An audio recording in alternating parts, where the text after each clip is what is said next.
Hello everyone. একে ফিজিওলৈ আপোনালোক সকলোকে স্বাগতম জনাইছো।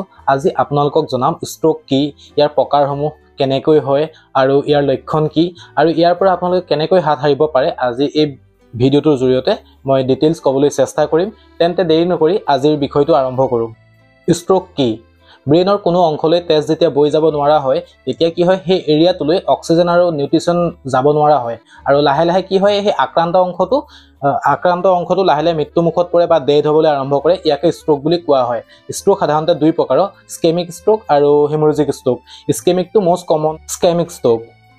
ইয়াত কি হয়, ব্ৰেইনলৈ যিবিলাক ৰক্তবাহী নলীৰ জৰিয়তে ব্লাড চাৰ্কুলেশ্যন হয়, এই নলিকাবোৰ কেতিয়াবা কি হয় বন্ধ হৈ পৰে বা সংকোচন হৈ পৰে। ইয়াৰ ফলত কি হয়, ব্লাড যাব নোৱাৰা হয় আৰু যাব নোৱাৰাৰ ফলত সেই এৰিয়াটোত, ব্ৰেইনৰ সেই এৰিয়াটোত কি হয়, নিউট্ৰিশ্যন আৰু অক্সিজেনৰ অভাৱ হয়। এইটোক এটা ষ্ট্ৰোক বুলি কোৱা হয়। ইয়াকে ইস্কেমিক ষ্ট্ৰোক বুলি কয়। বিশেষকৈ তেজ বা চৰ্বি জমা হোৱা কাৰণে এই ষ্ট্ৰোকটো হয়। আৰু ইস্কেমিক ষ্ট্ৰোক দুটা ভাগত ভাগ কৰিছে। থ্ৰম্বটিক ষ্ট্ৰোক বুলি কয়, যিটো কয় তেজ গোট মাৰি পিনি এই ৰক্তবাহী নলিকাবিলাক ব্লক কৰি দিয়ে, এইটোক কয় থ্ৰম্বটিক ষ্ট্ৰোক বুলি কয়। আৰু কি হয়, ছেকেণ্ড হৈছে এম্বলিক ষ্ট্ৰোক। কি হয়, তেজৰ চেকুৰাত কি হয়, তেজৰ চেকুৰাটোক আমি থম্বাছ বুলি কওঁ।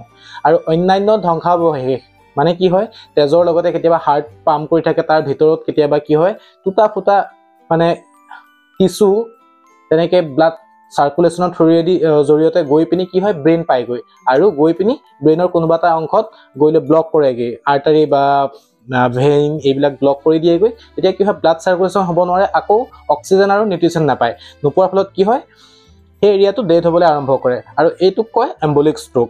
হেমৰেজিক ষ্ট্ৰোক বা ৰক্তক্ষৰণজনিত ষ্ট্ৰোক। মগজুত কেতিয়াবা কি হয়, ৰক্তবাহী নলী বা আৰ্টাৰী ফাটি মগজুৰ ভিতৰত বা আশে পাশে ৰক্তক্ষৰণ হয়। ইয়াকে হেমৰেজিক ষ্ট্ৰোক বুলি কোৱা হয়। মেইনলি হাই ব্লাড প্ৰেছাৰৰ কাৰণে হয় আৰু মূৰত আঘাত পোৱাৰ ফলত হয়, বা এনিউৰিজিম বুলি যিটোক কোৱা হয়। হেমৰেজক দুটা ভাগত ভাগ কৰা হৈছে, ইণ্টাৰচেৰিব্ৰেল হেমৰেজ আৰু সাবআৰাকনইড হেমৰেজ। ইণ্টাৰচেৰিব্ৰেল হেমৰেজক কোৱা হয় মস্তিষ্কৰ ভিতৰত হোৱা ৰক্তক্ষৰণ। ইয়াত কি হয়, মগজু বা ব্ৰেইনৰ টিচুত ডাইৰেক্ট কি হয়, ব্লিডিং হয়। আৰু সাবআৰাকনইড হেমৰেজত কি হয়, ব্ৰেইন আৰু ইয়াৰ আৱৰি থকা, মানে ব্ৰেইনটোক আৱৰি থকা এটা পাতল আৱৰণ থাকে। সেই আৱৰণটোৰ মাজত মানে ব্ৰেইন আৰু এই আৱৰণটোৰ মাজতে যেতিয়া মানে কি হয়, ব্লিডিং হ'ব, তাক মানে সাবআৰাকনইড হেমৰেজ বুলি কোৱা হয়।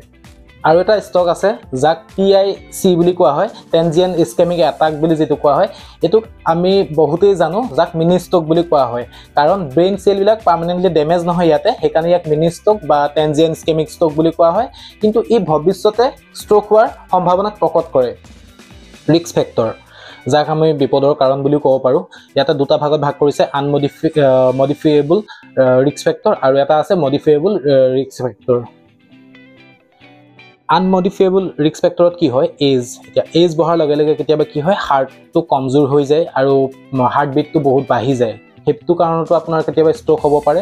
ফেমিলি হিষ্ট্ৰী, যদি আপোনাৰ ফেমিলি হিষ্ট্ৰীত মানে কেনেকুৱা ধৰণৰ হয়, আনুষংগিক ষ্ট্ৰোকৰ লগত ৰিলেটেড যদি কিছুমান প্ৰব্লেম থাকে আপোনাৰ মানে ফেমিলিত, তেতিয়াও হ'ব পাৰে।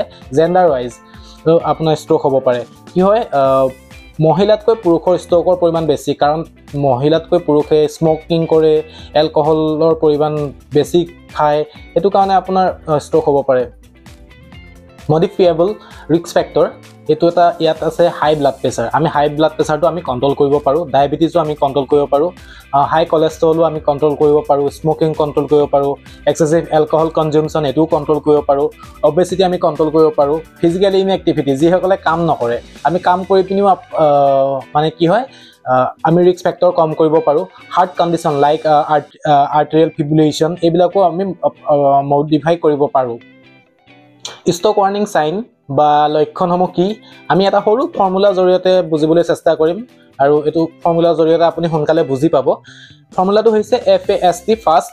Fটোৱে বুজায় ফেচ ড্ৰপিং, মুখখন অকণমান তললৈ নামি আহিব। Aটোৱে কি বুজায়, আৰ্মবিলাক উইকনেছ, মানে আমাৰ আৰ্মবিলাক উইকনেছ হ'ব। Sটোৱে বুজাব স্পীচ ডিফিকাল্টি, আমি কথা ক'বলৈ অসুবিধা পাম। Tটোৱে বুজায় time to call emergency services immediately, মানে জৰুৰীকালীন সেৱালৈ তৎক্ষণাত কল কৰাটো বুজায়। জৰুৰীকালীন সেৱালৈ কল কৰাৰ পাছত ৰোগীজনক আপুনি মনিটৰ কৰাটো নিতান্তই প্ৰয়োজন আৰু সেই সময়ত আপুনি কোনো ধৰণৰ খাদ্যবস্তু আৰু পানী যোগান ধৰিব নালাগে আৰু ডক্তৰৰ পৰামৰ্শ নোলোৱাকৈ কোনো ধৰণৰ মেডিকেশ্যন ইউজ কৰিব নালাগে।